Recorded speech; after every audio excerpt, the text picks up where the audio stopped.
এই এপিসোডে আমি পিএসপির কোড এডিটর নিয়ে আলোচনা করব। পিএসপির কোড লেখার জন্য বিভিন্ন ধরনের এডিটর রয়েছে, তবে সবচেয়ে সহজ হচ্ছে নোটপ্যাডে কোডগুলো লিখে নোটপ্যাডটাকে কোনো একটা নাম দিয়ে .পিএসপি এই এক্সটেনশনে সেভ করা।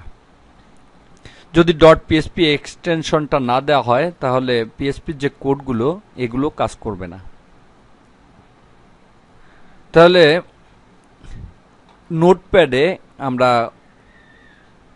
পিএসপি কোড ব্যবহার করতে পারি এবং এটাকে সেভ করার সময় অবশ্যই .পিএসপি এক্সটেনশন দিয়ে সেভ করতে হবে, তাহলে নোটপ্যাডে পিএসপি ফাইল তৈরি করা যাবে।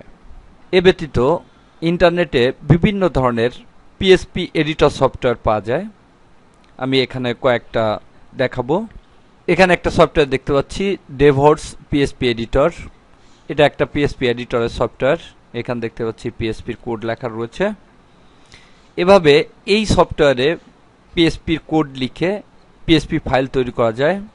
এখানে দেখতে পাচ্ছি ড্রাইভ রয়েছে। এখানে একটা সাইট তৈরি করতে হবে প্রথমেই। এখানে দেখতে পাচ্ছি ভাই মাল্টিমিডিয়া নামে একটা সাইট তৈরি করেছি এবং এই সাইটের মধ্যে যে ফাইলগুলো বা ফোল্ডারগুলো থাকবে তা এখানে শো করবে। এটা একটা শক্তিশালী পিএসপি এডিটর সফটওয়্যার। এই সফটওয়্যারের মাধ্যমে পিএসপি ফাইল তৈরি করা যায় এবং ব্যবহার করা যায়। এরপরে এখানে আরেকটা সফটওয়্যার দেখতে পাচ্ছি, কমোডো এডিট সফটওয়্যার।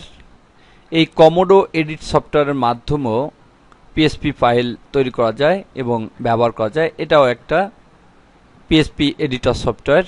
এখানে দেখতে পাচ্ছি এগুলোকে ক্লপস করে রাখা যায়, আবার এক্সপ্যান্ড করা যায়। এক একটা অংশ এভাবে ক্লপস করে করে রাখা যায়। দেখতে পাচ্ছি ক্লপস করে রেখে অনেক বড় ফাইলকেও ছোট ছোট অংশে বিভক্ত করে এটাকে ক্লপস করে ছোট করে নেওয়া যায়। এভাবে এই সফটওয়্যারের মাধ্যমে পিএসপি ফাইল তৈরি করা যায় এবং ব্যবহার করা যায়। এরপরে দেখতে পাচ্ছি পিএসপি ডিজাইনার। এই সফটওয়্যারটা হচ্ছে পিএসপি ডিজাইনার সফটওয়্যার। এখানে কোডগুলো লিখে ব্যবহার করতে হয়। এখান থেকে রান করা যায়, ডিবাগ করা যায়। এখানে ফাইলগুলো শো করে, ফোল্ডারগুলো শো করে। এখানে বিভিন্ন ধরনের ফাংশন ভেরিয়েবল দেখতে পাচ্ছি দেয়ার রয়েছে। এখানে বিভিন্ন ফাংশন এখানে যেগুলো ব্যবহার করা হয়েছে সেগুলো এখানে দেখাচ্ছে। এভাবে এই পিএসপি ডিজাইনার সফটওয়্যারও একটা শক্তিশালী সফটওয়্যার পিএসপি ফাইল ব্যবহার করার জন্য। সবচেয়ে জনপ্রিয় এবং সবচেয়ে বহুল ব্যবহৃত সফটওয়্যার ড্রিমওয়েভার, যেখানে পিএসপি কোড ব্যবহারের জন্য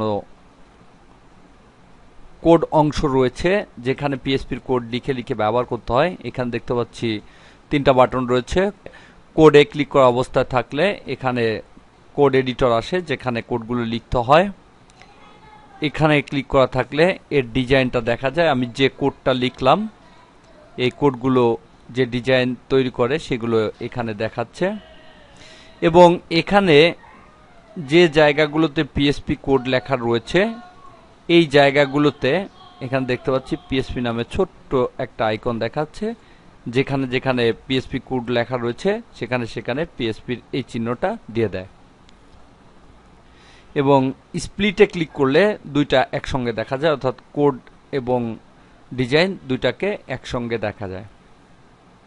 এবং যেহেতু বর্তমানে পিএসপি কোড এডিটিংয়ের জন্য সবচেয়ে বেশি ব্যবহৃত সফটওয়্যার ড্রিমওয়েভার, তাই আমি এখানে সমস্ত কাজগুলোই ড্রিমওয়েভারে করে দেখাবো।